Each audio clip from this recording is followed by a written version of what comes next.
ഇതാണ് നമ്മുടെ changing locker. നമ്മുടെ ലോക്കർ കാണുന്നത് ഈ കാണുന്നതാണ് നമ്മുടെ ലോക്കർ. നമ്മുടെ PPയും സംഭവങ്ങളും മൊത്തം ഇതിൻ്റെ ഉള്ളിലായിരിക്കും. ഇതാണ് നമ്മുടെ ചേഞ്ചിങ് ലോക്കറിന്റെ ഉള്ളിലെ വ്യൂ എന്ന് പറയുന്നത്. അപ്പൊ ഇതിൽ നമ്മുടെ സേഫ്റ്റി ഷൂ, ഹെൽമെറ്റ് എല്ലാം ഉണ്ട്.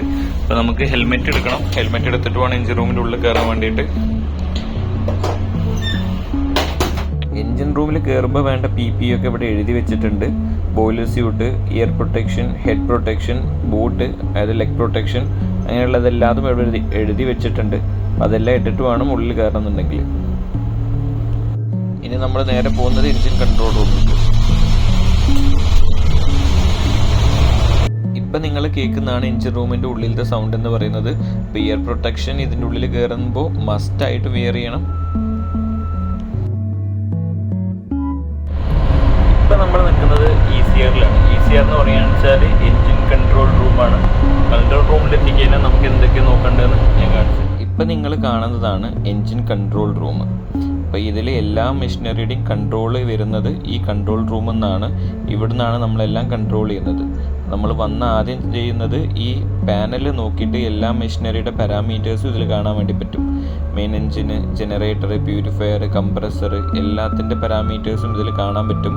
അപ്പോൾ അതിൻ്റെ പ്രഷർ, ടെമ്പറേച്ചർ, അങ്ങനെ ഓരോന്നും നമ്മൾ സെലക്ട് ചെയ്തിട്ട് ചെക്ക് ചെയ്യും.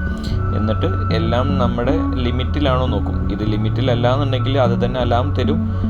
പക്ഷെ നമ്മൾ വന്നു കഴിഞ്ഞ് കഴിഞ്ഞാൽ ഏതെങ്കിലും അത് അലാമിന് മുന്നേ തന്നെ അതിൻ്റെ വേരിയേഷൻ നമുക്ക് ഈ പാനലിൽ നോക്കി അറിയാൻ വേണ്ടി പറ്റും. അപ്പോൾ നമുക്ക് ആസ് ആൻ എഞ്ചിനീയർ നമുക്ക് അറിയുന്നുണ്ടായിരിക്കും എത്ര വാല്യൂ വേണ്ടെന്നുള്ളത്. അത് ചെക്ക് ചെയ്യും. അതുപോലെ ഇതിൽ ഓരോ ഗേജസ് ഉണ്ടായിരിക്കും. ഇപ്പോൾ ഓരോന്നും കൊടുത്തിരിക്കുന്നത് ഓരോന്നിനായിരിക്കും. മെയിൻ എഞ്ചിൻ്റെ RPM ഉണ്ട്, പ്രഷറുണ്ട്, ടെമ്പറേച്ചറുകളുടെ ഗേജുകളുണ്ട്, അങ്ങനെ ഓരോന്നും കൊടുത്തിട്ടുണ്ട്. ഈ കാണുന്നത് മെയിൻ എഞ്ചിൻ്റെ RPM ആണ്. പിന്നെ ഈ കാണുന്നത് മെയിൻ എഞ്ചിൻ്റെ ടെലഗ്രാഫ്. ഇതിലാണ് മൂവ്മെൻറ്റ് കൊടുക്കുക. എഞ്ചിൻ കൺട്രോളിലുള്ള സമയത്ത് ഇവിടെ മൂവ്മെൻറ്റ് കൊടുക്കും. ഇനി ബ്രിഡ്ജ് കൺട്രോൾ ആണെന്നുണ്ടെങ്കിൽ അവിടെ ടെലഗ്രാഫിൽ മൂവ്മെൻറ്റ് കൊടുക്കും. പിന്നെ ഇത് ഓരോ ഇൻഡിക്കേഷൻസ്, ഓൺ സ്വിച്ചസ്, പിന്നെ ടെലിഫോണ്, ഒന്ന് ബാറ്ററി ഓപ്പറേറ്റർ, ഒന്ന് നോർമൽ ഓപ്പറേറ്ററാണ്. പിന്നെ എല്ലാ പമ്പിൻ്റെയും മോട്ടേഴ്സിൻ്റെയും ഓൺ ഓഫ് സ്വിച്ച്, ബ്രേക്കർ എല്ലാം ഇവിടെയാണ് വരുന്നത്. അതുപോലെ അതിൻ്റെ കറസ്പോണ്ടിങ് ആംബിയേഴ്സും അവിടെ കാണുന്നുണ്ടായിരിക്കും. അപ്പോൾ എന്തെങ്കിലും വേരിയേഷൻ ആംസിലൊക്കെ കൊണ്ടുവന്ന് ചെക്ക് ചെയ്യണം. പിന്നെ റണ്ണിങ് ജനറേറ്റർ, എത്ര ലോഡ് റണ്ണാകുന്നുണ്ട്, എത്ര ലോഡ് ഉണ്ട്. ഇപ്പോൾ 2 ജനറേറ്റർ റണ്ണാകുന്നുണ്ട്, അത് എത്രയൊക്കെ ലോഡ് ഉള്ളതെന്ന് നോക്കണം. കൂടുതൽ ലോഡാണെന്നുണ്ടെങ്കിൽ നമുക്ക് അടുത്ത ജനറേറ്റർ കൂടി സ്റ്റാർട്ട് ചെയ്യേണ്ടി വരും. ഇനി ലോഡ് കുറവാണെന്നുണ്ടെങ്കിൽ ഒന്ന് സ്റ്റോപ്പ് ചെയ്യുകയും ചെയ്യാം. ഇത്രത്തോളമാണ് നമുക്ക് ECRൽ ചെക്ക് ചെയ്യാനുള്ളത്. ഇനി നമുക്ക് റൗണ്ട്സ് എടുക്കണം. ഈ കാണുന്നത് ക്യാമറയാണ്. ക്യാമറയും കൂടി ചെക്ക് ചെയ്യാം നമുക്ക്. ക്യാമറ ചെക്ക് ചെയ്ത് കഴിഞ്ഞിട്ടാണ് നേരെ റൗണ്ട്സിന് പോകേണ്ടത്. ഈ കാണുന്നത് ടാങ്ക് ലെവൽസ് ആണ്. ടാങ്കിൻ്റെ ലെവൽ ഓക്കെ ആണോ എന്ന് ചെക്ക് ചെയ്യണം.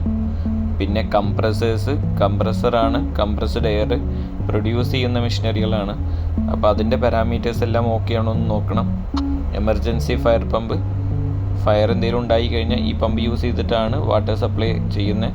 ഇത് ഫ്രഷ് വാട്ടറിൻ്റെ ലെവൽ ഗേജ് ആണ്. അത് ഓക്കെ ആണോ എന്ന് ചെക്ക് ചെയ്യണം. മെയിൻ സ്റ്റിയറിംഗ് ഗിയർ റൂം, നമ്മളെപ്പോഴും ഒരു ടോർച്ച് യൂസ് ചെയ്യും. എന്നാൽ നമുക്ക് എവിടെയെങ്കിലും എന്തെങ്കിലും ലീക്കൊക്കെ ഉണ്ടാവുന്നുണ്ട് കറക്റ്റായിട്ട് അറിയാൻ വേണ്ടി പറ്റും. Fire extinguisher, form applicator. ഈ കാണുന്നതാണ് ബോയിലർ യൂസ് ചെയ്തിട്ടാണ് നമ്മൾ സ്റ്റീം പ്രൊഡ്യൂസ് ചെയ്യുന്നത്. ഈ കാണുന്നത് എക്സ്പാൻഷൻ ടാങ്ക്, അതിൻ്റെ ലെവൽ ഓക്കെ ആണോ എന്ന് ചെക്ക് ചെയ്യണം. അത് നമ്മൾ അടിയിൽ പ്രസ് ചെയ്താൽ മാത്രമാണ് അതിൻ്റെ ലെവൽ കാണിക്കുകയുള്ളൂ. ഈ കാണുന്നതാണ് മെയിൻ എഞ്ചിൻ്റെ ടോപ്പ് വ്യൂ. നമ്മുടെ കൺട്രോൾ റൂമിൻ്റെ അടുത്തുനിന്ന് മെയിൻ എഞ്ചിനെ നോക്കുമ്പോൾ ഇങ്ങനെയാണ് കാണുക. ഇനി സ്റ്റെയർ ഇറങ്ങിയിട്ട് വേണം മെയിൻ എഞ്ചിൻ്റെ അടുത്ത് പോകാൻ വേണ്ടിയിട്ട്. ഇതുപോലുള്ള സ്റ്റീപ്പ് സ്റ്റെയറുകളാണ് മൊത്തം എഞ്ചിൻ റൂമിൽ കാണുക. ഇനി മെയിൻ എഞ്ചിൻ്റെ തൊട്ടപ്പുറത്ത് കാണുന്ന ആ 3 എണ്ണമാണ് ജനറേറ്റർ. ഈ ജനറേറ്റർ യൂസ് ചെയ്തിട്ടാണ് നമ്മുടെ ഷിപ്പിൽ ഫുള്ള് പവർ സപ്ലൈ പ്രൊഡ്യൂസ് ചെയ്യുന്നത്.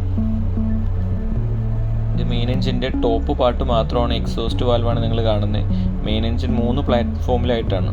ഇതിപ്പോൾ സെക്കൻഡ് ഡെക്കിൽ നിന്ന്, അതായത് സെക്കൻഡ് പ്ലാറ്റ്ഫോമിൽ നിന്ന് വന്നു കഴിഞ്ഞാൽ ഇതാണ് മാനുവറിങ് പ്ലാറ്റ്ഫോം. അതായത് മേലൊരു പ്ലാറ്റ്ഫോം, ഇത് താഴത്തെ പ്ലാറ്റ്ഫോമാണ്. ഇനി ഇവിടുന്ന് താഴേക്ക് പോകുമ്പോൾ ഒരു പ്ലാറ്റ്ഫോം കൂടിയുണ്ട്, ഇതാണ് ബോട്ടം പ്ലാറ്റ്ഫോം. അങ്ങനെ ഈ 3 പ്ലാറ്റ്ഫോമിൽ കൂടിയിട്ടാണ് മെയിൻ എഞ്ചിൻ നിൽക്കുന്നത്. അത്രയും വലിയ മെയിൻ എഞ്ചിനാണ് നമ്മുടെ ഷിപ്പിലുള്ളത്. ഇതാണ് അതിൻ്റെ ലോവർ വ്യൂ എന്ന് പറയുന്നത്. റൗണ്ട്സ് എടുക്കുമ്പോൾ തന്നെ അതിൻ്റെ പാരാമീറ്റേഴ്സ് ചെക്ക് ചെയ്യണം. പിന്നെ ജനറേറ്റേഴ്സിൻ്റെ 3 എണ്ണത്തിൻ്റെ പാരാമീറ്റർ ചെക്ക് ചെയ്യണം. ഇതാണ് ജനറേറ്ററിൻ്റെ പാനൽ വരുന്നത്. അതിലുള്ള pressure, tachometer reading, exhaust valve, temperatures, അതുപോലെ അടുത്ത് വല്ല ലീക്ക് എന്തെങ്കിലും ഉണ്ടോ എന്നൊക്കെ നമ്മൾ റൗണ്ട്സ് എടുക്കുമ്പോൾ തന്നെ ചെക്ക് ചെയ്യണം. പിന്നെ പമ്പിൻ്റെ suction pressure, discharge pressure okay ആണോ നോക്കണം. ലീക്ക് എന്തെങ്കിലും ഉണ്ടോ എന്ന് നോക്കണം. മോട്ടർ ഓവർ ഹീറ്റ് ആവുന്നുണ്ടോ നോക്കണം. പിന്നെ അത് ഫ്രഷ് വാട്ടറിൻ്റെ പമ്പുകളാണ്. ഈ കാണുന്നതാണ് ഹൈഡ്രോഫോർ. നമുക്ക് ഡ്രിങ്കിങ് വാട്ടർ വരുന്നത് എൻജിൻ റൂമിൽ നിന്നാണ് നമ്മുടെ അക്കോമഡേഷൻ. അതേമാതിരി ഷിപ്പിൻ്റെ ടോപ്പ് വരെ ഡ്രിങ്കിങ് വാട്ടർ എത്തുന്നത് ഈ ഒരു ഹൈഡ്രോഫോറിൽ നിന്നാണ്. അപ്പോൾ ഇത് പമ്പ് വെച്ചിട്ടല്ല ഇത് വർക്ക് ചെയ്യുന്നത്. ഇതിൻ്റെ ടോപ്പിൽ എയറും അതിൻ്റെ താഴെ വെള്ളമാണ്. അപ്പോൾ മേലെ പ്രഷറൈസ് ആയ എയർ സപ്ലൈ ചെയ്തിട്ട് താഴെ നിന്നൊരു പൈപ്പ് എടുത്തിട്ടാണ് മേലെ വരെ എത്തിക്കുന്നത്. ഏകദേശം 6 ബാർ വരെ പ്രഷർ മെയിൻറ്റെയിൻ ചെയ്തിട്ട് മേലത്തെ എയർ സ്പ്രിംഗ് പ്രഷർ വെച്ചിട്ടാണ് താഴെ നിന്നുള്ള വെള്ളത്തിനെ നമ്മുടെ അക്കോമഡേഷൻ വരെ എത്തിക്കുന്നത്. വേറെ പമ്പൊന്നും നമ്മളിതിൽ യൂസ് ചെയ്യുന്നില്ല. ഈ കാണുന്നതാണ് ഫ്രഷ് വാട്ടർ ജനറേറ്റർ. നമ്മുടെ ഷിപ്പിൽ ഫ്രഷ് വാട്ടർ പ്രൊഡ്യൂസ് ചെയ്യുന്നത് ഈ ഒരു മെഷീനറി യൂസ് ചെയ്തിട്ടാണ്. സീ വാട്ടറിനെ ഇത് ഫ്രഷ് വാട്ടറായി കൺവേർട്ട് ചെയ്യും. ഈ കാണുന്നതാണ് പ്യൂരിഫയർ റൂം.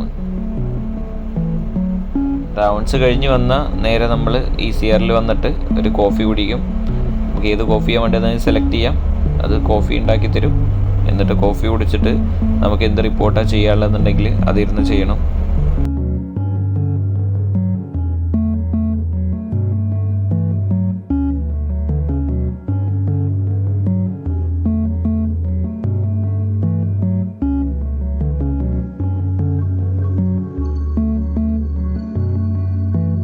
അപ്പോൾ ഇതൊക്കെയാണ് നമ്മുടെ നോർമൽ ഡ്യൂട്ടി.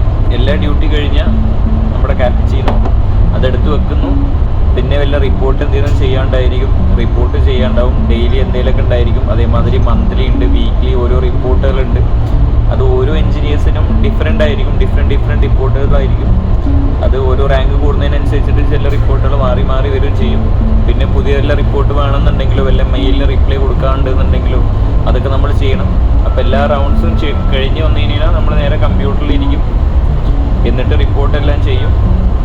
പിന്നെ വല്ല മെയിൻ്റനൻസ് നടക്കുന്ന സമയമാണെന്നുണ്ടെങ്കിൽ നമുക്കിങ്ങനെ കമ്പ്യൂട്ടറിൽ ഇരിക്കാവുന്ന സമയം ഉണ്ടായിരിക്കില്ല. അപ്പോൾ നമുക്ക് ആ മെയിൻ്റനൻസ് ചെയ്യേണ്ടി വരും. അപ്പം അങ്ങനെയൊക്കെയാണ് നോർമൽ റുട്ടീൻസ് എന്ന് പറയുന്നത്.